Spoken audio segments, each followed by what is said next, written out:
오늘 우리가 다루려는 첫 번째 주제는 바로 결심의 시작입니다. 단순히 무기 하나를 더 갖자는 이야기가 아니라 왜 대한민국이 불가피하게 핵무장이라는 길을 선택할 수밖에 없는가 하는 근본적인 문제입니다. 저는 최근의 국제 정세를 보면 답은 명확하다고 봅니다. 러시아의 푸틴은 이미 우크라이나 전장에서 전술핵 사용 가능성을 공공연히 언급하며 서방을 위협했고, 중국의 시진핑은 극초음속 미사일과 핵잠수함 전력을 앞세워 동북아 전체를 압박하고 있습니다. 일본의 이시바 정권 또한 헌법 해석을 사실상 무력화하면서 군사 대국화를 서두르고 있죠. 이런 상황에서 한국이 여전히 비핵 3원칙에 묶여 안심하고 살아간다는 건 현실과 동떨어진 이상주의에 불과합니다. 문제는 국민 생존을 책임지는 정부가 언제까지 그 이상주의에 기대어 목숨을 맡길 수 있느냐는 겁니다. 동의합니다. 하지만 한 가지 짚고 넘어가야 할 부분이 있습니다. 많은 사람들이 여전히 미국의 해구산을 믿고 의존하면 된다고 주장합니다. 과연 그게 지금도 유효할까요? 트럼프 대통령은 집권 이래로 동맹을 바라보는 시각을 철저히 돈으로 환산했습니다. 방위비 분담금 협상 과정에서 한국을 향해 돈을 더 내지 않으면 미군을 철수시키겠다는 식의 발언을 수차례 했죠. 이런 상황에서 미국의 해구산이 영원히 보장된다고 믿는 건 위험한 환상입니다. 실제로 트럼프가 재집권한 지금 그는 언제든 주한미군 축소 혹은 철수를 카드로 꺼낼 수 있습니다. 그렇다면 우리는 묻지 않을 수 없습니다. 미국이 더 이상 믿을 수 없는 파트너라면 대한민국은 어떻게 스스로를 지킬 것인가? 좋은 질문입니다.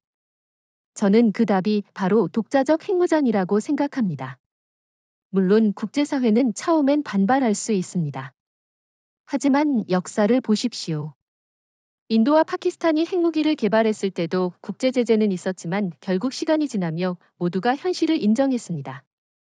왜냐하면 그 나라들이 지정학적으로 무시할 수 없는 존재였기 때문입니다.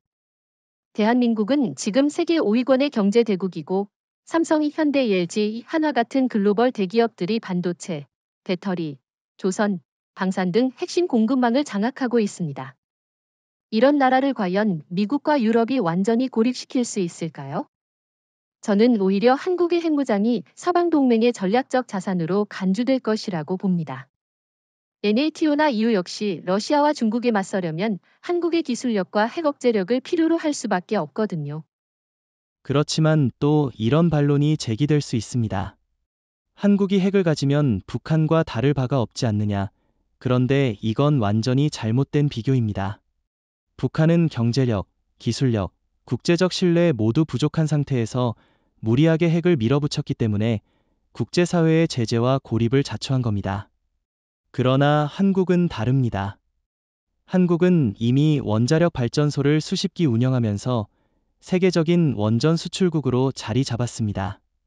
아랍에미리트 바라카 원전도 우리가 짓지 않았습니까? 다시 말해, 한국은 기술적으로도 제도적으로도 책임 있는 핵 보유국으로 전환할 수 있는 토대를 이미 갖추고 있다는 겁니다. 오히려 국제사회는 한국의 핵무장을 불안정한 동북아를 안정시키는 요인으로 받아들일 수 있습니다. 바로 그 점이 중요합니다.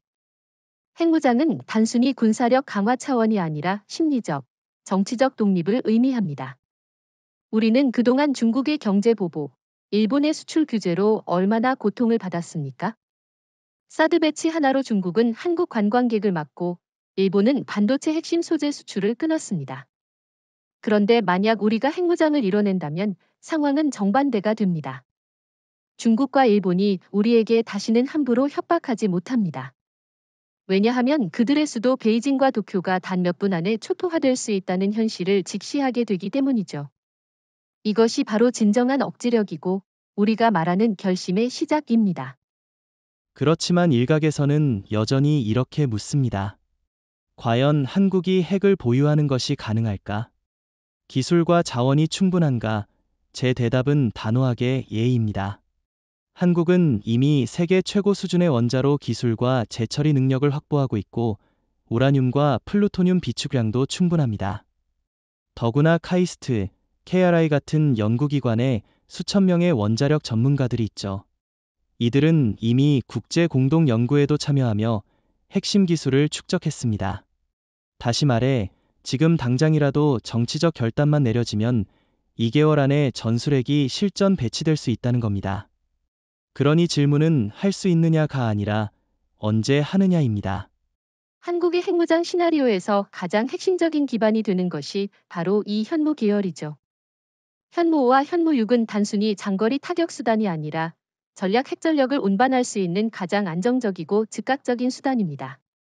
현무5의 경우 이미 8톤급 탄두를 장착할 수 있는 것으로 알려져 있고, 이는 사실상 핵탄두 운용에 최적화된 플랫폼이라고 볼 수 있습니다. 미국조차도 자국의 동맹국 중 이렇게 높은 수준의 미사일을 보유한 사례는 거의 없습니다. 그런데 우리가 이미 보유한 이 현무 체계는 북한뿐 아니라 중국과 일본의 핵심 거점까지도 충분히 도달할 수 있는 사거리를 확보했습니다. 맞습니다. 특히 현무6는 아직 공개되지 않은 부분이 많지만 알려진 것만으로도 중국과 일본이 긴장할 만한 충분한 이유가 됩니다.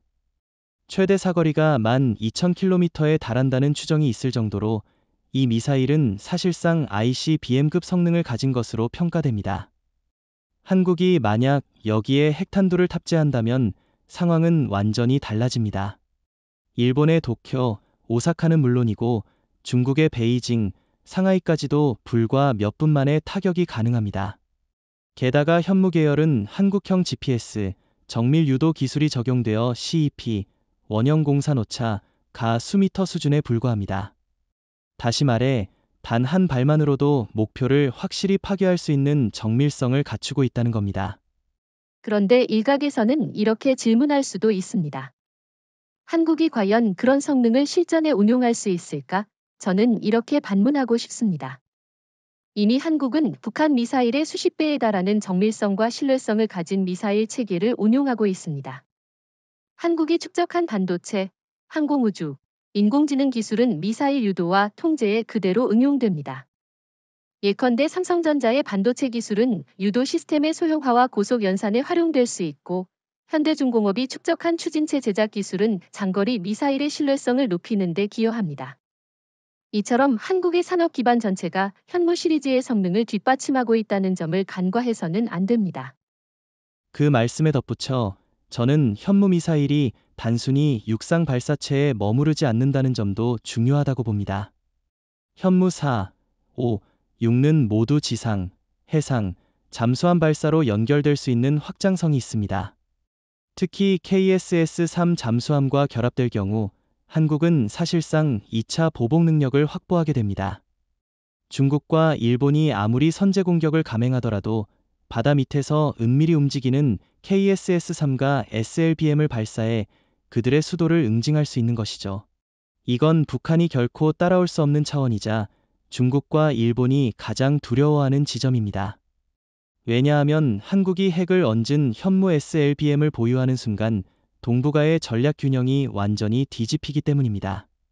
그렇다면 이런 질문을 던져볼 수 있습니다.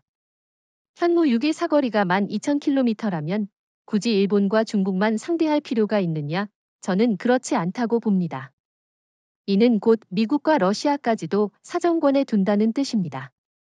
물론 우리는 동맹국을 겨냥하지 않겠지만 전략적 의미는 분명합니다. 한국이 핵탄두를 탑재한 현무 6을 실전 대치한다면 워싱턴과 모스크바조차 한국을 절대로 무시할 수 없게 되는 겁니다. 다시 말해, 한국은 단숨에 지역 강국을 넘어 글로벌 핵 보유국의 반열에 오르게 됩니다. 여기에 또 하나 흥미로운 점이 있습니다. 현무 미사일은 단순히 사거리와 탄두 중량이 뛰어난 게 아니라 다탄두 재도립체 MIRV 적용 가능성이 거론되고 있습니다. 만약 한국이 MIRV 기술을 적용해 한 발의 미사일에 3개, 5개의 탄두를 실을 수 있다면 어떨까요? 이는 중국과 일본의 방공망을 사실상 무력화시키는 효과를 가집니다. 아무리 첨단 요격 시스템을 갖췄다고 해도 동시에 여러 탄두가 쏟아지면 막을 수 없습니다.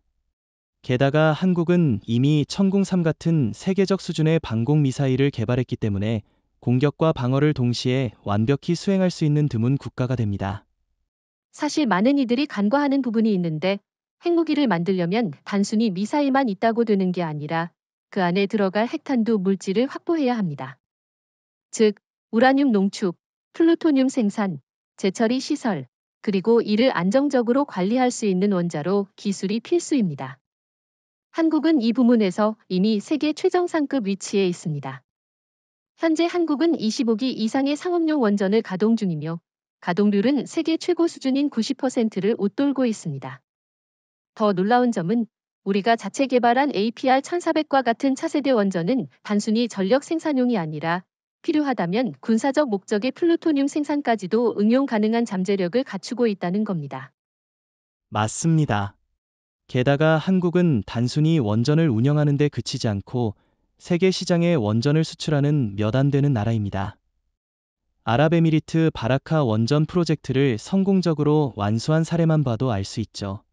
이는 단순히 돈을 벌었다는 차원이 아니라 한국이 원자로 설계, 건설, 운영, 연료 공급까지 모든 과정을 독자적으로 수행할 수 있다는 것을 보여준 겁니다. 즉, 핵무기를 만들기 위한 원재료와 기술적 토대가 이미 국내에 다 구축돼 있다는 뜻이기도 합니다.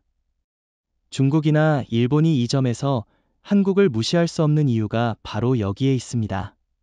일본은 후쿠시마 사고 이후 원전 산업이 사실상 몰락했고, 중국은 원전을 대규모로 짓고 있지만 안전성과 신뢰성에서 국제적 평가가 낮습니다.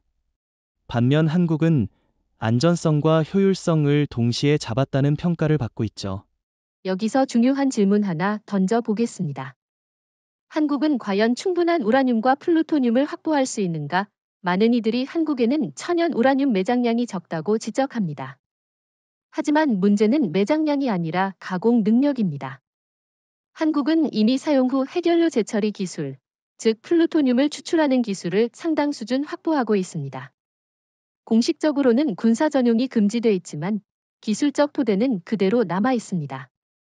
더 나아가 한국은 세계 주요 우라늄 수출국과 긴밀한 협력 관계를 맺고 있어 필요하다면 언제든 안정적으로 원료를 확보할 수 있는 외교적 네트워크도 갖췄습니다. 쉽게 말해 원료 부족을 걱정하는 건 근거 없는 기우에 불과합니다. 저도 동의합니다. 특히 KRI, 한국원자력연구원과 같은 기관은 이미 수십 년간 연구를 통해 농축과 재처리에 필요한 기술적 노하우를 축적했습니다. 카이스트 역시 원자력공학 분야에서 세계적인 수준의 연구를 수행하고 있죠. 재미있는 건 이들 기관에서 수천 명의 핵 전문가들이 국제 공동 프로젝트에 참여하면서 이미 플루토늄 연료봉, 고속 증식로, 차세대 원자로 설계 경험을 축적했다는 사실입니다. 다시 말해, 한국은 단순히 원전 운영국이 아니라 핵과학과 기술의 수출국이라는 점이 핵심입니다. 이재명 대통령이 결심만 내린다면 이 인프라는 바로 핵탄두 생산으로 전환할 수 있습니다. 그렇다면 또 하나의 현실적인 문제를 짚어봅시다. 국제 감시망을 피할 수 있을까? 라는 의문이 있을 수 있습니다. 그러나 실제로 국제원자력기구, IAEA,나 미국조차 한국의 원전 기술을 무시할 수 없기 때문에 지나친 감시는 오히려 그들 스스로에게 불리하게 작용할 수 있습니다. 만약 한국이 공개적으로 핵 개발을 선언한다면 이미 존재하는 인프라와 시설을 바탕으로 단기간에 전환이 가능합니다. 북한처럼 비밀리에 산속에서 실험을 하는 게 아니라 이미 세계적으로 공인받은 첨단 원자로와 연구소를 그대로 활용하는 겁니다. 국제사회가 이를 막는 건 사실상 불가능에 가깝습니다. 저는 여기서 중요한 차별성을 강조하고 싶습니다. 일본은 후쿠시마 이후 원전 자체가 사회적 금기처럼 돼버렸습니다. 원전 건설에 반대하는 여론이 강하기 때문에 일본 정부가 핵무장을 추진하려 해도 내부 저항이 심각합니다. 반면 한국은 원전이 국가 경제와 수출 산업에 중출하는 점에서 사회적 합의가 이미 존재합니다. 국민 다수가 원전 운영에 익숙하고 안전성에 대한 신뢰도 높습니다. 따라서 한국은 일본과 달리 정치적 결단만 내려지면 원전 인프라를 곧장 군사적 용도로 전환할 수 있습니다. 이 차이가야말로 동북아에서 한국이 일본보다 훨씬 앞서 있는 이유입니다. 사실 핵무장의 진짜 핵심은 무기나 시설이 아니라 그것을 다룰 수 있는 사람, 즉 과학자와 엔지니어입니다. 한국은 이 분야에서 이미 막강한 인적 자산을 보유하고 있습니다. KAERI, 한국원자력연구원, 만 해도 수천 명의 연구원들이 원자로 설계, 핵연료 사이클, 방사화학 분석까지 전 분야를 섭렵하고 있습니다.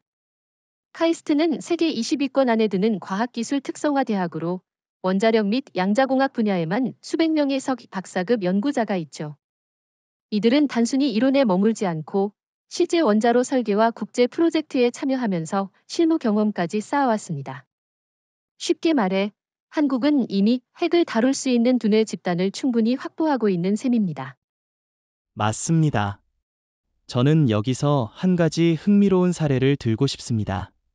1990년대 이후 한국 과학자들은 IAEA, 국제원자력기구, 공동 프로젝트, OECD, NEA 원자력 연구 협력 등에 참여했습니다. 그 과정에서 재처리 기술, 고속증식로 설계, 소형 모듈 원자로 개발 등 국제적 수준의 경험을 이미 축적했죠. 북한과 비교할 때 우리가 가진 가장 큰 차별성은 바로 이 전문 인력풀입니다. 북한은 소수의 엘리트 과학자들에게 의존하지만 한국은 전국 대학과 연구소에 걸쳐 수천 명의 전문가들이 체계적으로 양성되고 있습니다. 핵무장 결심이 내려진 순간 이 인력들은 즉시 군사 프로그램에 투입될 수 있습니다. 그렇다면 이런 질문이 자연스럽게 떠오릅니다.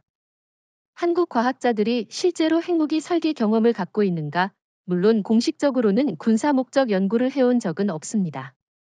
그러나 원자력 연구라는 건 본질적으로 민군 겸용 기술입니다. 예를 들어 플루토늄의 임계 질량 계산, 고폭 실험 설계, 중성자 반사체 연구 등은 모두 원자로 안전성 검증 과정에서도 사용됩니다. 즉, 평화적 연구를 통해 이미 핵무기 설계의 핵심 개념을 내재적으로 숙지하고 있다는 뜻입니다. 게다가 우리 과학자들은 국제 컨퍼런스, 공동 연구를 통해 미국, 프랑스, 러시아의 최신 접근법을 간접적으로 경험해 왔습니다. 이건 단순한 지식이 아니라 실전 전환 가능성을 의미합니다. 그렇지만 저는 여기서 한 가지 우려를 제기하고 싶습니다. 과연 과학자들이 모두 군사적 전환에 동의할까요? 일부 학자들은 핵무장에 반대할 수도 있습니다. 그런데 저는 이 부분에서 국민적 정서가 결정적 역할을 한다고 봅니다. 이미 북한의 핵 위협, 중국과 일본의 압박을 체감한 국민 대다수는 자위적 핵 보유를 지지하고 있습니다. 학자들 역시 결국은 국민의 안전과 국가의 생존이라는 대의 앞에서 연구의 방향을 바꾸게 될 겁니다. 실제로 많은 젊은 과학자들이 우리가 연구한 기술이 단순히 전력 생산에만 쓰일 것이 아니라 국민을 지키는 방패가 될 수 있다면 그만큼 가치 있는 일은 없다고 말합니다. 좋은 지적입니다. 그리고 저는 또 다른 측면을 강조하고 싶습니다. 한국의 과학자들은 단순히 기술만 뛰어난 게 아니라 속도에서도 세계적 경쟁력을 가지고 있습니다. 반도체, 배터리, 인공지능 분야에서 한국이 세계 최고 수준으로 도약할 수 있었던 이유는 뛰어난 인재들이 압축 성장, 문화를 만들어냈기 때문입니다. 이 문화는 핵무장에도 그대로 적용됩니다. 이재명 대통령이 결단을 내린다면 한국의 과학자들은 단 2달 만에 전술핵을 완성할 수 있는 초고속 전환을 이끌 수 있을 겁니다. 왜냐하면 이미 머릿속에 모든 로드맵이 자리 잡혀 있기 때문이죠. 일본과 중국과 비교해보죠. 일본은 후쿠시마 사고 이후 젊은 과학자들이 원자력 분야를 기피하고 있습니다. 노령화된 인력에 의존하다 보니 실제로 군사적 전환이 필요할 때 추진력이 떨어질 수밖에 없습니다. 중국은 숫자는 많지만 핵심 연구는 여전히 군 내부에 폐쇄적으로 묶여 있어 국제적 감각이 떨어집니다. 반면 한국은 수많은 젊은 연구자들이 해외에서 박사 과정을 밟고 돌아와 국제적 네트워크를 형성했습니다. 이 인적 네트워크는 핵무장 추진 시 한국이 일본과 중국을 압도하는 가장 강력한 무기가 될 겁니다. 사실 한국은 이미 전 세계가 인정하는 원자력 민간 강국입니다. 발전소 건설, 운영, 연료 사이클 관리까지 모두 독자적으로 수행할 수 있죠. 문제는 이것을 군사적으로 어떻게 응용할 수 있느냐인데, 저는 한국이 다른 어느 나라보다 이 부분에서 준비가 잘 되어 있다고 봅니다. 왜냐하면 민간 기술과 군사 기술의 경계가 생각보다 얇기 때문입니다. 예를 들어 원전에서 사용하는 연료봉의 설계 원리는 핵탄두의 플루토늄 추출과 크게 다르지 않습니다. 단지 용도와 목표가 다를 뿐이죠. 즉, 이미 민간 부문에서 축적한 기술은 언제든 군사적 전환이 가능하다는 얘기입니다. 맞습니다. 게다가 한국은 실제로 이런 전환을 경험해 본 바가 있습니다. 대표적인 사례가 바로 우주 발사체 기술입니다.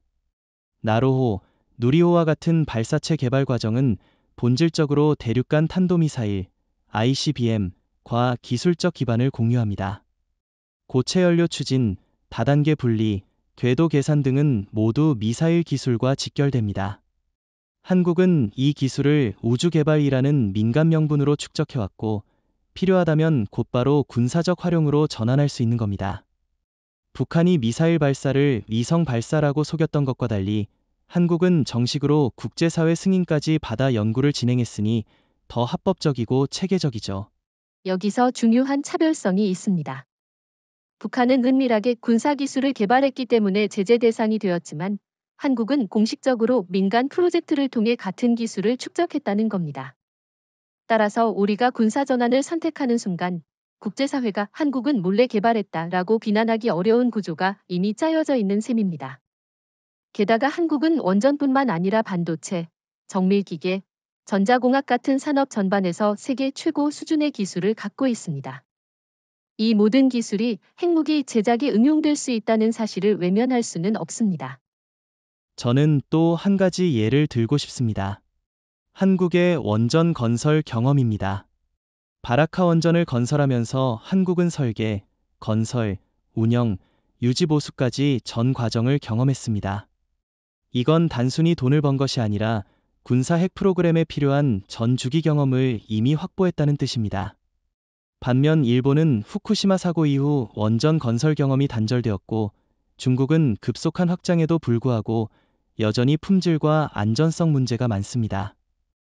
결국 민간 기술에서 군사 기술로의 전환 가능성은 한국이 압도적으로 앞서 있다고 볼 수 있습니다. 그렇다면 이런 질문을 던져봅시다. 민간 기술을 군사화하는 것이 현실적으로 얼마나 빠를까? 저는 한국의 산업 구조를 고려하면 그 속도는 상상을 초월할 정도로 빠를 것이라 봅니다. 한국은 조선, 기계, 전자, 화학 등 전 산업이 수도권과 울산, 부산, 대전 등 몇몇 지역에 밀집되어 있습니다. 이건 곧 연구, 생산, 조립, 시험까지 모든 과정이 짧은 시간 안에 통합될 수 있다는 의미입니다. 예를 들어 원자로에서 추출된 플루토늄을 군사용 코어로 전환하려면 금속 처리, 폭약 결합, 전자기기 조립이 필요합니다. 한국은 이미 포항제철, 삼성전자, 한화방산 같은 기업들이 각각의 분야에서 세계적 역량을 갖추고 있기 때문에 이런 과정을 단기간에 통합할 수 있습니다. 맞습니다. 더구나 한국은 이미 이런 전환의 가능성을 실험해 본 적이 있습니다. 1970년대 박정희 정부 시절 프랑스와 비밀리에 제철이 시설 도입을 추진했지만 미국의 압박으로 중단된 사례가 있었죠. 이건 무엇을 의미할까요? 반세기 전부터 한국은 핵무기 개발에 대한 필요성을 인식했고 준비를 시작했다는 겁니다. 그 이후 50년 동안 한국의 기술은 눈부시게 발전했습니다. 당시에는 미국이 제재로 막을 수 있었지만 지금은 세계 5위 경제 대국이자 글로벌 공급망의 중심인 한국을 제재하기란 사실상 불가능합니다. 핵무장을 논의할 때 사람들은 흔히 미사일이나 핵탄두 자체만 떠올리지만 실제로는 그 안을 지탱하는 산업적 공급망이 훨씬 중요합니다. 핵탄두는 단순한 폭발물이 아닙니다. 고순도 금속 가공, 고폭 렌즈 설계, 전자 안전 장치, 방사선 차폐 소재까지 수백 개의 정밀 부품이 결합해야 완성됩니다. 그렇다면 한국은 이전 과정에 필요한 산업을 갖추고 있는가? 답은 명확합니다. 이미 우리는 세계 최고 수준의 철강, 반도체, 정밀화학, 방산전자 산업을 보유하고 있고 이 모든 것이 그대로 핵무기 공급망으로 연결될 수 있습니다. 맞습니다. 예를 들어보죠. 핵탄두를 감싸는 케이싱에는 초고강도 합금강이 필요합니다. 이 분야에서 포스코는 세계 최고 품질의 강철을 생산합니다. 폭발 렌즈에 들어가는 고성능 화약과 정밀 전자내관은 하나방산이 이미 대규모로 생산하고 있죠. 또 탄두의 안전장치와 유도 전자기기는 삼성전자, LI진엑스원과 같은 기업들이 군수 전자 분야에서 세계적 수준을 보여주고 있습니다. 이처럼 한국은 이미 공급망을 민간 군수 산업 전반에 걸쳐 보유하고 있으며 전환만 하면 됩니다. 중국이나 일본은 이런 통합적 공급망이 취약합니다. 일본은 소재 기술은 일부 앞서 있지만 반도체와 군수전자의 통합 역량에서 뒤처져 있고 중국은 품질과 신뢰성에서 한국과 비교조차 어렵습니다. 좋은 지적입니다. 여기서 또 하나 중요한 포인트는 속도입니다. 북한이 핵탄두를 만들 때는 국제 제재 때문에 부품 조달에 어려움을 겪었고 결국 조악한 품질이 탄두밖에 만들지 못했습니다. 하지만 한국은 어떻습니까? 이미 국내에서 모든 부품을 자급할 수 있고 필요하다면 미국이 유럽과의 협력을 통해 최첨단 장비도 합법적으로 들여올 수 있습니다. 그러니 우리가 결심하는 순간 북한처럼 몇 년씩 지체할 필요가 없습니다. 단지 공급망을 재편하는 것만으로도 2달 안에 전술핵이 완성될 수 있는 이유가 바로 여기에 있습니다. 여기에 또 하나 덧붙이고 싶은 게 있습니다. 바로 소프트웨어와 데이터 관리입니다. 핵무기 개발에는 수천 번의 시뮬레이션과 계산이 필요합니다. 과거에는 이를 위해 실제 핵실험을 반복했지만 지금은 슈퍼컴퓨터와 AI를 활용해 가상실험으로 대체합니다. 한국은 이미 세계적 수준의 반도체와 AI 기술을 보유하고 있습니다. 삼성, SK하이닉스가 만든 초고속 메모리와 슈퍼컴퓨팅 자원은 핵무기 시뮬레이션에 즉각 투입할 수 있습니다. 반면 일본은 슈퍼컴퓨터 분야에서 일시적으로 이름을 알렸지만 산업적 지속성이 없고 중국은 성능을 과장하지만 검증된 신뢰성에서 뒤처집니다. 결국 디지털 공급망까지 포함하면 한국은 완벽한 준비가 되어 있다는 겁니다. 그렇다면 이런 질문이 나옵니다. 국제사회는 이런 산업적 전환을 감지하지 못할까? 물론 국제사회가 관심을 가질 겁니다. 하지만 문제는 한국의 산업은 이미 대규모로 군수와 민수를 동시에 생산하는 구조라는 겁니다. 하나는 민간 화약과 군수 화약을 함께 생산하고 삼성은 민수 반도체와 군수 반도체를 동시에 만들죠. 따라서 핵무기용 부품 생산이 시작되어도 외부에서 명확히 구분하기는 어렵습니다. 이건 중국이나 북한이 감히 따라올 수 없는 합법적 위장 능력이기도 합니다. 다시 말해 한국이 정치적 결심만 내린다면 단 60일 만에 실전 핵무기를 확보할 수 있는 로드맵을 분석하는 것이죠. 많은 사람들이 정말 그렇게 빠를 수 있느냐? 라고 반문합니다. 하지만 현실적으로 따져보면 한국은 이미 필요한 모든 요소를 갖추고 있습니다. 앞서 언급했듯이 원자로와 재처리 시설, 플루토늄, 우라늄 확보 능력, 미사일 운반 수단, 그리고 방대한 과학자 집단까지 모두 준비되어 있습니다. 문제는 언제 시작하느냐뿐이지 할 수 있느냐가 아닙니다. 실제로 미국 R&D 연구소와 일부 유럽 싱크탱크는 내부 보고서에서 한국은 정치적 결정이 내려질 경우 불과 1에서 2개월 만에 전술핵을 보유할 수 있다고 평가한 바 있습니다. 저도 같은 생각입니다. 구체적인 시나리오를 그려봅시다. 첫째 주에는 대통령 직속비밀위원회가 구성됩니다. 여기에는 KRI, 카이스트, 한화, 삼성, 포스코, 현대중공업 등 각 분야 최고 기술자와 기업들이 참여하죠. 동시에 군 당국은 현무 5, 현무 6 미사일의 핵탄두 적재 개조를 시작합니다. 둘째 주에는 원자로에서 확보한 사용 후 핵연료를 재처리하여 플루토늄을 추출하고 고순도 우라늄 농축을 병행합니다. 이 과정은 이미 준비된 연구원과 설비로 충분히 단기간에 가능하죠. 셋째 주에는 탄두 설계와 폭발 렌즈 조립이 시작되며 넷째 주에는 미사일 결합 시험에 돌입합니다. 결국 2개월 차에는 실제 탑재와 시뮬레이션 발사가 가능해지는 겁니다. 그렇다면 이런 반론이 있을 수 있습니다. 핵실험 없이 가능하냐? 과거에는 핵실험이 필수였지만 지금은 다릅니다.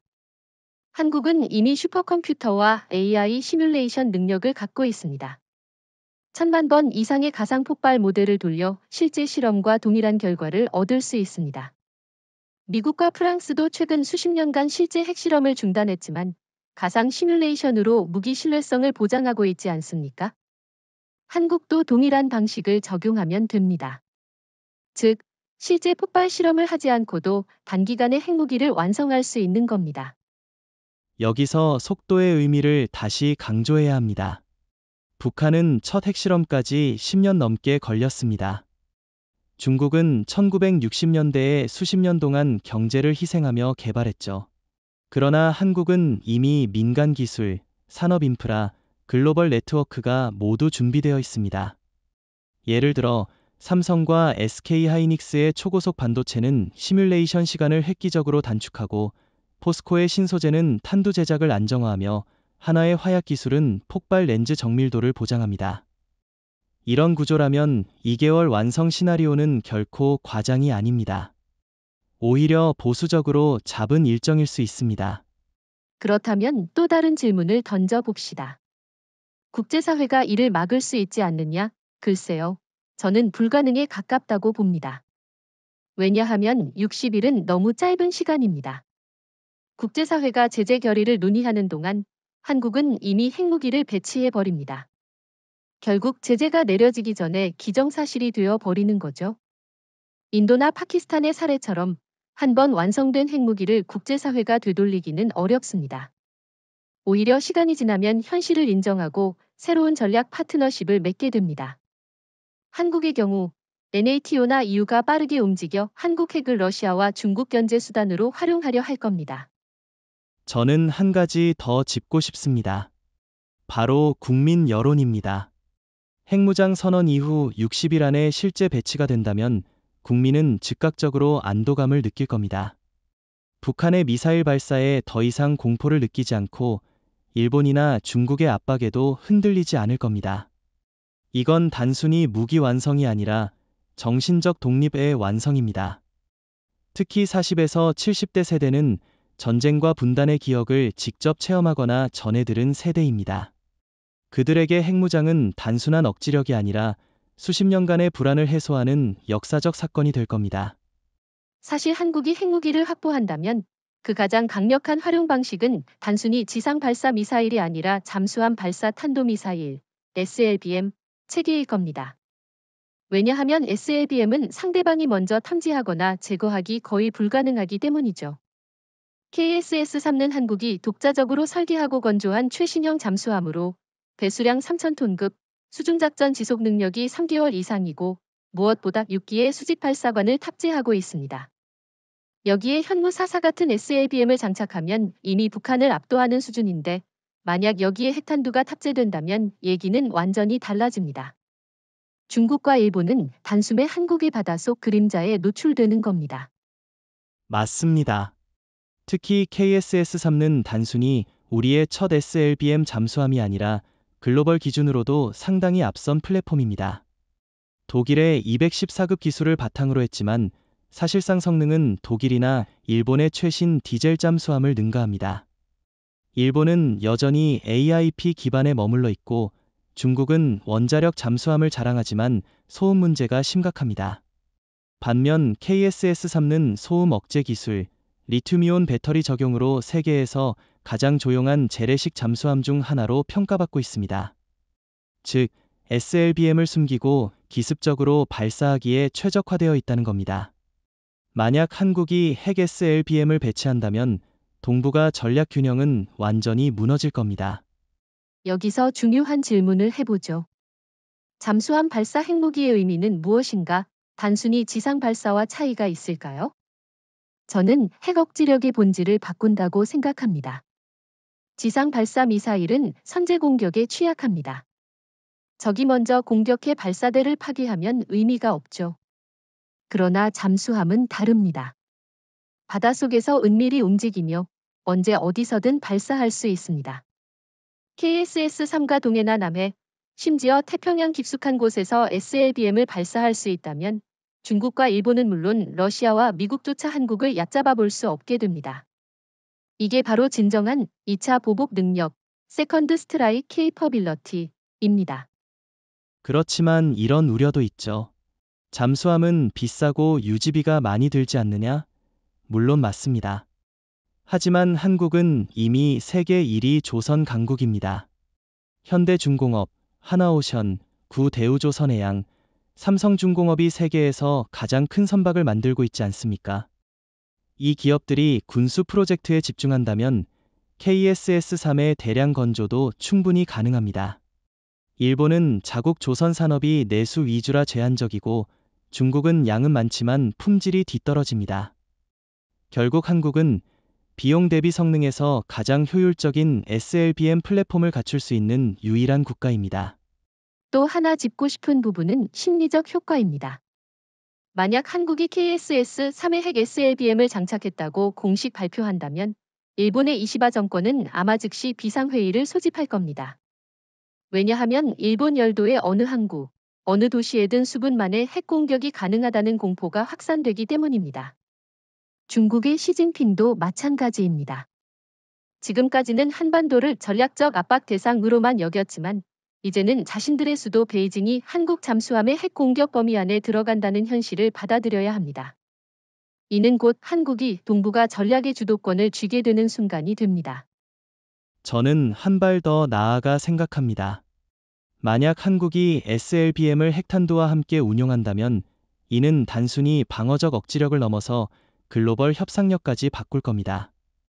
예를 들어 NATO와 EU는 한국을 전략 핵 파트너로 인정하지 않을 수 없게 됩니다. 한국은 이미 우크라이나 전쟁에서 방산 물자 공급으로 국제적 신뢰를 쌓았습니다. 여기에 SLBM 핵 억지력이 더해진다면 한국은 미국과 대등하게 동맹 협상 테이블에 앉을 수 있습니다. 우리가 필요하다면 태평양 한가운데서 SLBM을 발사할 수 있다는 메시지는 워싱턴에도 모스크바에도 절대적 압박이 될 겁니다. 지금까지 지상과 해상에서의 핵무장 가능성을 논의했다면 이제는 하늘을 보아야 합니다. 핵 억지력의 완성은 삼위일체, 즉 6위해 공에서 모두 핵운반 수단을 갖는 데 있습니다. 한국이 이미 보유한 현무 미사일과 KSS-3 잠수함이 있다면 KF-21 보람에는 공중 투발 능력을 책임지는 세 번째 축이 될 수 있습니다. KF-21은 이미 블록 2단계에서 장거리 공대지 미사일과 정밀 유도 폭탄을 통합할 계획인데 여기에 소형 전술핵 폭탄을 탑재할 수 있도록 개조하는 건 기술적으로 전혀 어렵지 않습니다. 그렇습니다. KF-21의 내부 무장창은 아직 확정적이지 않지만 외부 하드포인트에 B-61급 전술핵 폭탄을 탑재하는 건 충분히 가능합니다. 미국이 과거에 F-16, F-35에 B-61을 장착했던 것처럼 말이죠. 특히 KF-21은 이미 한국 독자 개발기이기 때문에 소프트웨어 개조와 무장 통합을 우리가 직접 통제할 수 있습니다. 일본의 F-35는 미국 허락 없이는 핵무기를 탑재할 수 없지만 KF-21은 우리 손에 달려있는 플랫폼입니다. 이것이 바로 독립적 핵 운용 능력의 진정한 의미라고 할 수 있죠. 여기서 중요한 질문이 있습니다. 공중 투발이 왜 필요할까? 지상 발사와 SLBM만으로도 충분하지 않느냐는 의견이 나올 수 있죠. 하지만 공중 핵무기의 장점은 유연성입니다. 전투기는 발사 위치를 자유롭게 바꿀 수 있고 적의 방공망에 따라 오해할 수도 있습니다. 예를 들어 KF-21이 평양 상공까지 직접 들어갈 필요는 없습니다. 동해 상공에서 고속으로 접근해 정밀 유도 전술핵을 투하하면 북한 지휘부를 단 몇 분 만에 무력화할 수 있습니다. 일본이나 중국에 대해서도 마찬가지입니다. 도쿄와 베이징의 심장부를 직접 겨냥할 수 있다는 점에서 KF-21은 공중 핵억지력의 핵심 축이 될 수 있습니다. 맞습니다. 또 하나 중요한 점은 KF-21의 확장성입니다. 현재 블록 I은 공대공 능력 중심이지만 블록 2, 블록 3로 갈수록 공대지 전자전 능력이 대폭 강화됩니다. 이 과정에서 스텔스 성능도 개선되고 초음속 순항 능력도 확보될 예정이죠. 이런 플랫폼에 소형 전술핵이 통합된다면 사실상 아시아판 미국 F-35 핵 억지력을 그대로 복제하는 겁니다. 게다가 우리는 미국에 의존하지 않고 독자적으로 운영할 수 있다는 점에서 전략적 자율성이 훨씬 큽니다. 일본은 이런 능력을 꿈꾸기조차 어려운 상황이죠. 그렇다면 현실적으로 얼마나 빠르게 KF-21을 핵 플랫폼으로 전환할 수 있을까요? 저는 불과 1년 이내라고 봅니다. 무기 장착 하드포인트와 소프트웨어 개조는 이미 LI-GINX-1, 하나 시스템이 충분히 할 수 있는 역량을 보유하고 있습니다. 폭탄 자체는 소형화 기술만 확보되면 되는데 이 부분은 원자력 연구 인프라가 뒷받침할 수 있습니다. 즉, 정치적 결단이 내려진다면 KF-21은 단기간에 핵탑재 전투기로 변신할 수 있습니다. 여기서 저는 심리적 효과를 다시 강조하고 싶습니다. SLBM이나 ICBM은 대규모 전략 억지력의 상징이지만 전투기에 탑재된 전술핵은 실제 사용 가능성을 상징합니다. 적이 서울을 위협하거나 한국을 경제적으로 압박할 때 한국은 지금 당장 투발할 수 있다는 메시지를 보낼 수 있습니다. 일본과 중국은 당장 계산이 달라질 수밖에 없겠죠. 도쿄나 상하이가 순식간에 사라질 수 있다는 현실적 공포 앞에서 그들은 함부로 한국을 건드릴 수 없을 겁니다. 사실 한국의 핵무장 시나리오에서 가장 큰 변수는 미국입니다. 그동안 워싱턴은 서울이 핵무기를 보유하는 것을 막기 위해 온갖 수단을 동원해 왔습니다.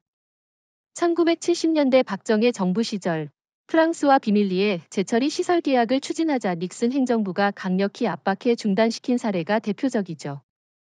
당시 한국은 경제적, 군사적으로 미국의 영향력에서 벗어나기 힘들었기 때문에 결국 물러설 수밖에 없었습니다. 그러나 지금은 상황이 완전히 달라졌습니다. 한국은 세계 5위 경제 대국이 되었고 반도체, 조선, 배터리, 방산 등 거의 모든 분야에서 미국이 의존할 수밖에 없는 동맹국으로 성장했습니다. 맞습니다. 트럼프 대통령의 접근 방식만 봐도 알 수 있습니다. 그는 동맹을 가치가 아니라 거래로 바라봅니다. 주한미군 주둔 비용을 두세 배로 올려 요구했고 심지어 주한미군 철수 가능성까지 언급했죠. 이런 관점에서 본다면 한국이 핵무기를 갖는 걸 무조건 반대할 이유가 약해집니다. 왜냐하면 핵을 가진 한국은 오히려 미국이 중국과 러시아를 견제하는데 가장 강력한 파트너가 되기 때문입니다. 실제로 미국 내 일부 군사 분석가들은 이미 한국의 핵무장은 불가피하다. 그렇다면 차라리 동맹으로서 관리하는 편이 낫다라는 보고서를 내놓고 있습니다. 그렇다면 이런 질문을 던져볼 수 있습니다. 미국은 한국을 제재하지 않을까? 물론 초반에는 반발할 수 있습니다. 하지만 현실적으로 미국은 한국을 제재하기 어렵습니다. 반도체 공급망만 해도 한국이 없으면 애플, 구글, 테슬라 모두 치명타를 입습니다. 방산 분야에서도 한국은 이미 K2 전차, K9 자주포, 천궁3 미사일을 통해 NATO 국가들의 필수 공급자가 되었습니다. 이런 상황에서 미국이 한국을 제재한다. 그것은 곧 미국과 동맹 전체의 군사력에 구멍을 내는 자충수가 될 것입니다. 저는 또 하나 중요한 부분을 짚고 싶습니다. 바로 중국과 일본의 존재입니다. 만약 한국이 핵무장을 추진했을 때 베이징과 도쿄가 극렬히 반발하면 어떻게 될까요? 오히려 미국은 그 순간 한국 편에 설 가능성이 높습니다. 왜냐하면 중국과 일본이 동시에 불만을 표출하는 상황은 곧 한국이 전략적으로 얼마나 위협적인지 보여주는 증거가 되기 때문입니다. 미국은 동북아에서 일본을 전통적 동맹으로 여기지만 이시바 정부의 정치적 불안정성과 군사적 한계를 잘 알고 있습니다. 반면 한국은 이미 미국 무기 시장을 위협할 정도로 방산 강국으로 떠올랐고 핵무장까지 한다면 진짜 파트너로서 가치가 배가 될 수 있습니다. 그렇다면 트럼프 대통령의 선택은 무엇일까요? 그는 실리를 추구하는 인물입니다.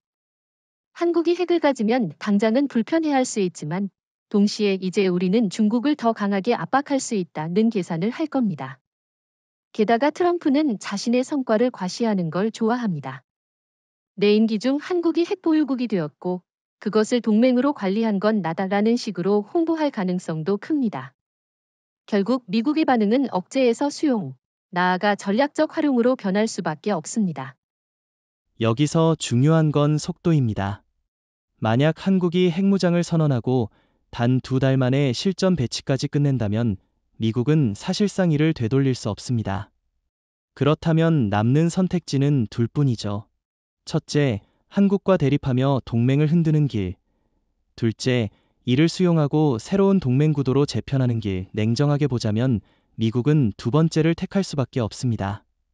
왜냐하면 한국을 잃는 순간 동북아에서 중국과 러시아를 견제할 기반이 무너지고 일본 혼자서는 절대 그 공백을 메울 수 없기 때문입니다.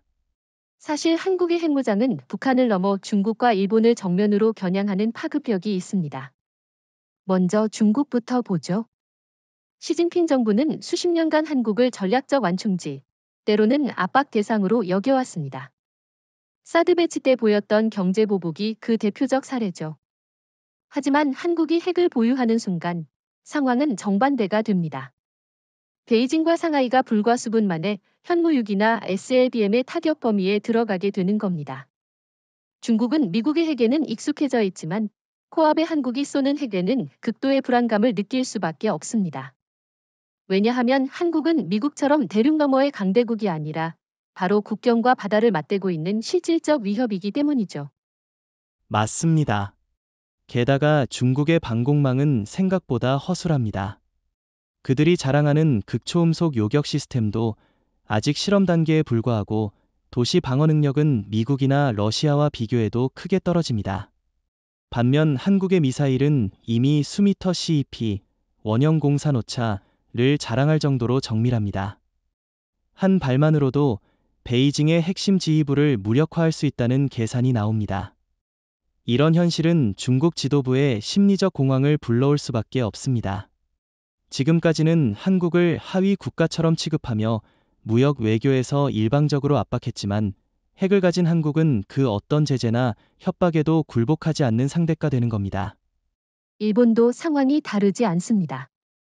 이시바 내각은 이미 안보 불안을 이유로 방위비를 2배 이상 늘리고 있지만 정작 독자적 핵무장을 추진하기는 어렵습니다. 후쿠시마 사고 이후 일본 사회에서 원자력 자체가 금기시되고 있고 젊은 세대는 원자력 관련 직종을 기피하고 있습니다. 기술적 잠재력은 일부 있지만 실제로 정치, 사회적 합의를 만들어내는 건 불가능에 가깝습니다. 반면 한국은 원전 산업이 국가 경제의 중심축으로 자리 잡아 원자력 기술과 인재를 풍부하게 보유하고 있죠. 따라서 한국의 핵무장은 일본에게 따라잡을 수 없는 격차를 만들어내는 것입니다. 게다가 일본의 방위 체계는 기본적으로 미국 의존형입니다. F-35, 패트리엇, 이지스 시스템까지 모두 미국이 제공한 장비에 의존하죠. 만약 한국이 독자적 핵무기를 보유한다면 일본은 미국의 허락 없이는 절대 대응할 수 없는 구조적 약점을 드러낼 수밖에 없습니다. 심리적으로도 일본 사회는 한국의 핵에 훨씬 민감하게 반응할 겁니다. 왜냐하면 한국이 공식적으로 독혀는 단 몇 분 만에 사라질 수 있다고 선언하는 순간 일본 국민은 정부에 강력히 압박할 것이고 이는 정치적 위기를 초래할 수 있기 때문입니다. 그렇다면 중국과 일본이 동시에 느끼는 공포는 어떤 결과를 낳을까요? 저는 역설적으로 이것이 한국의 협상력을 극대화할 것이라 봅니다. 중국은 더 이상 사드 보복 같은 경제 전쟁을 감행하지 못할 것이고 일본은 역사 문제나 경제 제재 카드를 꺼내지 못할 겁니다. 왜냐하면 그 어떤 형태의 압박도 핵 보유 한국에게는 무용지물이 되기 때문이죠. 오히려 두 나라는 한국과의 관계 개선을 모색할 수밖에 없을 겁니다. 저는 여기서 또 하나 강조하고 싶습니다. 중국과 일본은 서로 견제 관계에 있지만 한국의 핵무장은 이 둘을 동시에 압박하는 힘을 가집니다. 베이징도 도쿄도 동시에 불안해지는 상황이 되는 거죠. 이런 구도 속에서 한국은 동북아 유일의 핵보유 민주국가라는 독보적 지위를 차지합니다.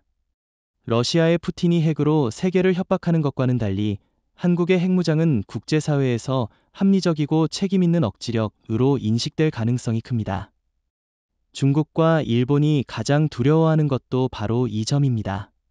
한국의 핵이 단순한 무기가 아니라 국제적 정당성을 갖춘 억지력으로 자리 잡는 순간 그들은 도리어 외교적 고립을 느낄 수밖에 없을 겁니다. 지금까지 우리는 한국의 핵무장이 주변국에 주는 충격을 다뤘지만 이번에는 NATO와 EU 같은 서방 동맹이 어떤 영향을 받는지 살펴보아야 합니다. 사실 유럽 국가들은 오랫동안 미국의 핵우산에 의존해왔습니다. 하지만 러시아의 우크라이나 침공 이후 미국이 모든 전선을 동시에 감당하기 어렵다는 사실이 드러났습니다.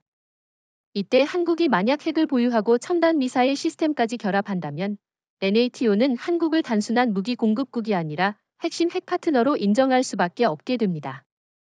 맞습니다. 이미 그 전조는 나타났습니다.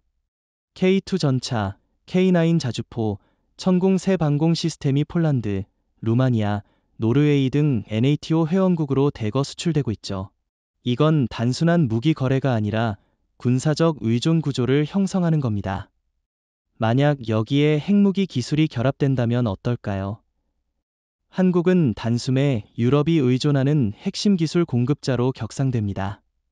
미국이 주도하는 핵공유 체제에 한국이 독자적으로 참여하게 되면 워싱턴조차 한국을 견제하기보다 파트너로 받아들일 수밖에 없습니다. 그렇다면 이런 질문이 자연스럽게 나옵니다. 왜 NATO와 EU가 굳이 한국 핵을 받아들일까? 답은 간단합니다. 기술력과 신뢰성 때문입니다. 중국은 이미 유럽에서 신뢰할 수 없는 파트너로 낙인 찍혔습니다. 값싼 무기는 팔지만 품질이 낮고 정치적 의존을 강요하죠. 일본은 후쿠시마 이후 원자력 분야에서 신뢰를 잃었고 방산도 여전히 폐쇄적입니다. 반면 한국은 민주주의 국가이자 NATO의 확실한 파트너로서 이미 전쟁터에서 검증된 무기를 제공합니다. 따라서 유럽 국가들이 한국과의 협력을 확대할수록 그들의 안보는 안정되고 동시에 미국 의존을 줄일 수 있습니다. 저는 또 다른 측면을 강조하고 싶습니다. 바로 첨단 산업과 핵무기의 연결입니다. NATO와 EU는 지금 반도체, 배터리, 인공지능 같은 미래 기술에서 한국에 크게 의존하고 있습니다. 삼성과 SK 하이닉스 없이는 유럽 반도체 공급망이 유지되지 않고 현대차와 LG 에너지 솔루션 없이는 전기차 산업이 굴러가지 않습니다. 이런 상황에서 한국이 핵 억지력까지 갖춘다면 단순히 군사적 협력이 아니라 산업 안보 패키지 동맹이 형성되는 겁니다. 다시 말해 NATO와 EU는 한국을 빼놓고는 어떤 전략도 세울 수 없는 구조로 바뀌게 됩니다. 그렇지만 또 다른 반론도 있을 수 있습니다. 한국의 핵무장이 유럽에 불편함을 주지 않겠느냐? 그러나 현실은 정반대입니다. 유럽은 러시아 핵 위협에 노출되어 있으면서도 자국 내 핵무기 보유에 대한 정치적 부담 때문에 미국의 핵에만 의존하고 있습니다. 이때 한국이 책임 있는 민주국가의 핵 보유국으로 등장한다면 오히려 유럽은 환영할 수밖에 없습니다. 특히 동유럽 국가들은 러시아에 맞서기 위해 한국 무기를 이미 대거 도입하고 있기에 한국의 핵 억지력은 그들의 생존과 직결되는 보증수표가 됩니다. 이런 점에서 저는 한국의 기술력이 단순히 동북아 균형만이 아니라 서방 동맹 전체의 균형을 재편한다고 봅니다. 워싱턴, 브뤼셀, 베를린, 바르샤바가 모두 한국을 전략회의 테이블에 앉히지 않을 수 없는 구조가 되는 거죠. NATO는 지금까지 미국, 영국, 프랑스 핵을 기반으로 운영됐지만 여기에 한국의 핵 억지력이 더해지면 사실상 대서양 태평양 연합 핵체제가 형성됩니다. 이것은 곧 한국이 세계 안보 질서의 중심축 중 하나로 부상한다는 뜻입니다. 사실 핵무기의 가치는 단순히 폭발력에서 나오지 않습니다. 진짜 힘은 사용하지 않아도 적을 제압하는 심리적 효과에서 비롯됩니다. 한국이 단 한 발의 핵탄두만 보유해도 동북아 전체의 전략 균형은 완전히 달라집니다. 예를 들어 도쿄와 베이징의 정치 지도자들은 매일 아침 보고서에서 서울이 보유한 핵탄두가 우리 수도를 겨냥하고 있다는 사실을 확인해야 합니다. 그 순간부터 모든 외교와 경제 협상의 계산법이 바뀌는 겁니다. 상대방의 머릿속에 공포가 자리 잡는 것, 이것이 바로 억지력의 본질입니다. 맞습니다. 저는 이 부분을 북한 사례와 비교하고 싶습니다. 북한은 수십 발의 핵무기를 보유하고 있다고 주장하지만 신뢰성이 낮습니다. 그러나 그럼에도 불구하고 미국조차 북한을 선제 타격하지 못하는 이유는 혹시 모른다는 불확실성 때문이죠. 그렇다면 한국은 어떨까요? 북한과 달리 세계 최고 수준의 기술력, 안정된 체제, 그리고 초정밀 미사일 운용 능력을 갖추고 있습니다. 즉, 한국이 핵을 보유하면 단순히 불확실한 위협이 아니라 확실한 억지력으로 작동하는 겁니다. 일본과 중국은 북한의 핵은 무시하면서도 한국의 핵은 절대 가볍게 다루지 못할 이유가 여기에 있습니다. 그렇다면 이런 질문을 던져볼 수 있습니다.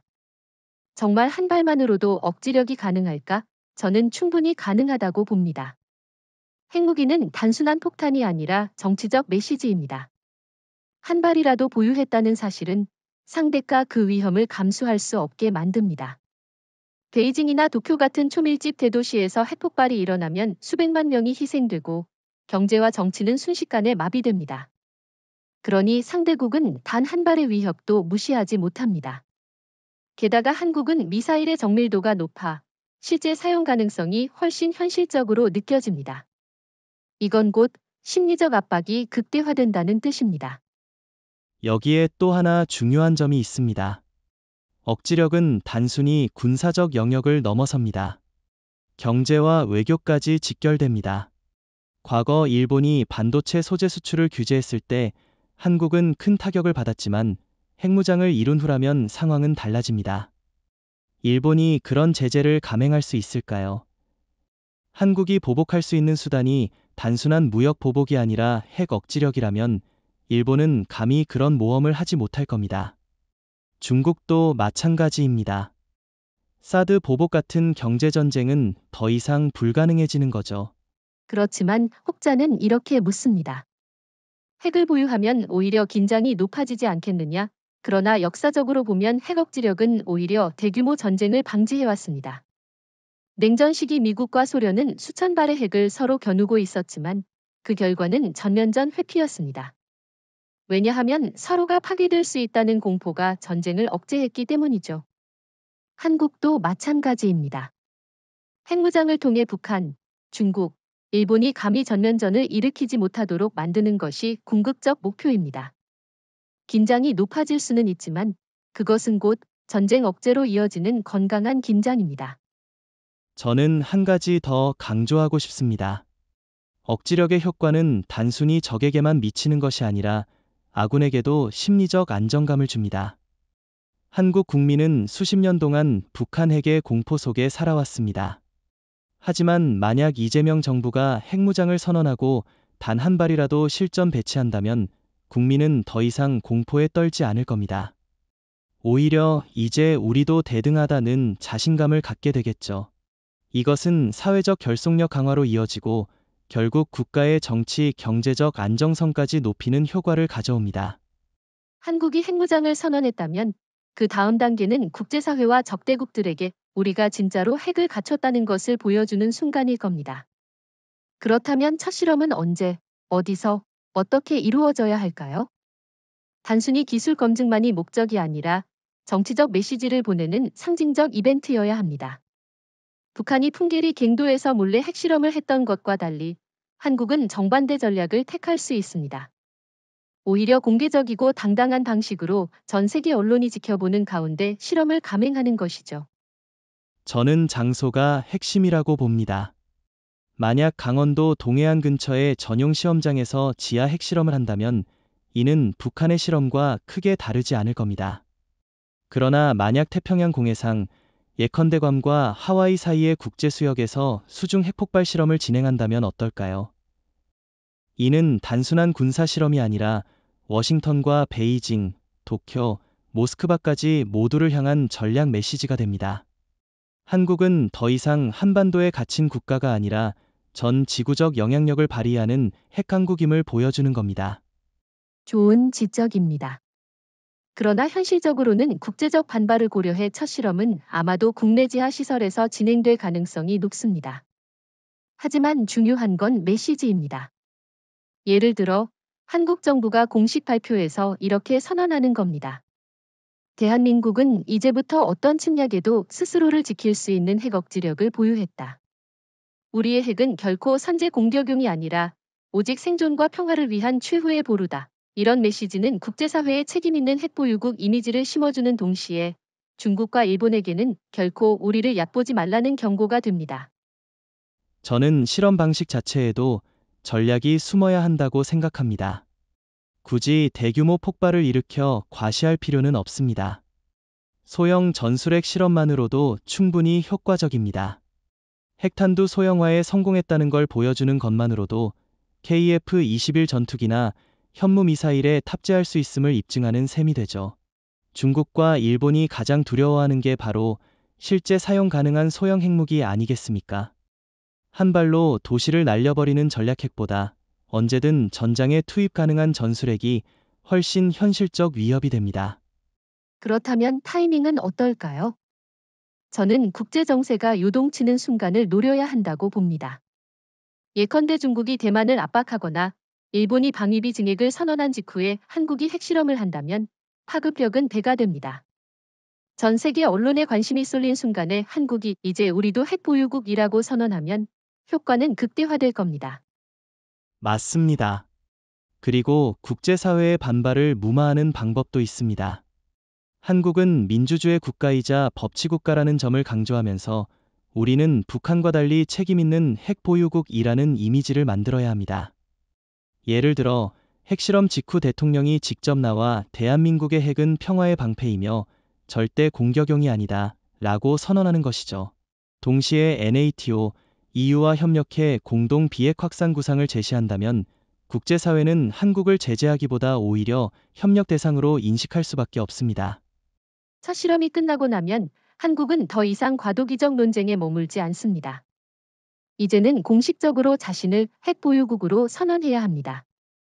이것은 단순한 발표가 아니라 국제사회의 질서를 뒤흔드는 역사적 선언이 될 것입니다.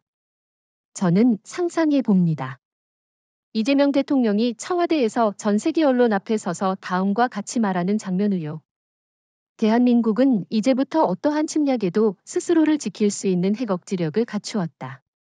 우리의 핵은 결코 위협이 아닌 평화를 지키는 최후의 보루다. 이 순간 한국은 일본, 중국은 물론 미국, 러시아, 유럽까지 충격에 빠뜨리면서도 동시에 새로운 시대의 중심국가로 자리매김하게 될 것입니다. 저도 그 장면을 떠올리면 소름이 돋습니다. 왜냐하면 이는 단순히 군사적 선언이 아니라 민족적 자존심을 되찾는 사건이기 때문입니다. 수십 년 동안 한국은 미국의 해구산에 의존해야 했고, 일본과 중국은 늘 한국을 하위 국가처럼 대우했습니다. 그러나 그 순간 한국은 누구의 보호도 필요 없는 자주 강국으로 부상합니다.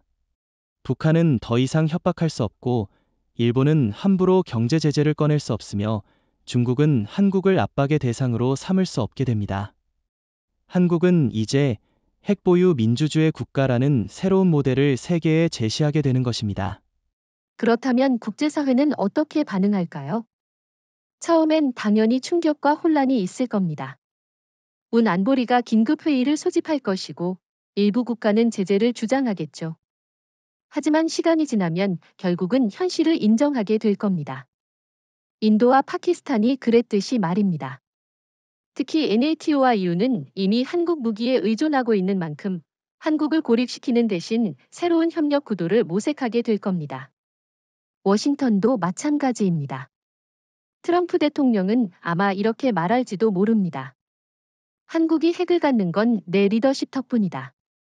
이제 우리는 중국을 더욱 효과적으로 압박할 수 있다. 결국 미국조차 한국의 핵을 전략적으로 활용할 수밖에 없을 겁니다. 저는 또 하나 중요한 점을 짚고 싶습니다. 바로 국민 정서의 변화입니다. 한국 국민은 그동안 북한의 도발, 일본의 경제 압박, 중국의 외교적 협박 속에 불안을 감내해야 했습니다. 그러나 핵강국 선언 이후에는 상황이 완전히 달라집니다. 국민은 더 이상 외부 위협에 흔들리지 않고 오히려 자부심과 자신감을 가지게 됩니다. 우리는 이제 누구에게도 휘둘리지 않는다. 는 의식이 사회 전반에 퍼지게 되죠. 이는 정치적 안정, 경제적 투자 확대, 심리적 안정감으로 이어져 한국 사회를 더욱 단단하게 만들 것입니다. 그렇지만 이 선언이 단순히 국내적 효과에만 그치지는 않습니다. 국제적으로도 상징성이 큽니다. 한국은 첫 번째 민주주의적 핵 보유국으로 기록될 겁니다.